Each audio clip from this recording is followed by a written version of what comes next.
Good evening বন্ধুরা, শুভ ধানতেরাস। আজকে তো ধানতেরাস, আজকে সবাই সোনা গয়না এসব অনেক কিছুই কেনে। তো আমার কিছু কেনা হয়নি, তো তোমাদের সাথে একটা গল্প শেয়ার করছি, শোনো, খুব মজা লাগবে। রাস্তায় শুধু ঝাঁটা কেনার লাইন, সেই লম্বা লম্বা লাইন, লম্বা লম্বা লাইন দিয়ে লোকে ঝাঁটা কিনছে। মানে মনে হচ্ছে তাদের বাড়ির ঝাঁটার সব ক্রাইসিস পড়েছে, আজকেই কিনবে। আমি কোনোদিন ওই চপের দোকানে ঝাঁটা বেচতে দেখিনি।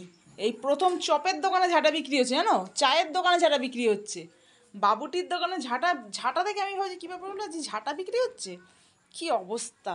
মানে জানে ঝাঁটার বাজার আজকে রমরমিয়ে চলবে। ধানতেরাস না ঝাঁটা, ধানতেরাস নয়, ঝাঁটা দিবস, ঝাঁটা দিবস। যদিও এটা নন বেঙ্গলিরাই বেশি পালন করে, কিন্তু আজকাল তো নন বেঙ্গলি আর বেঙ্গলি বলে কিছু নেই, সবাই সব কিছু করছে, পালন করছে।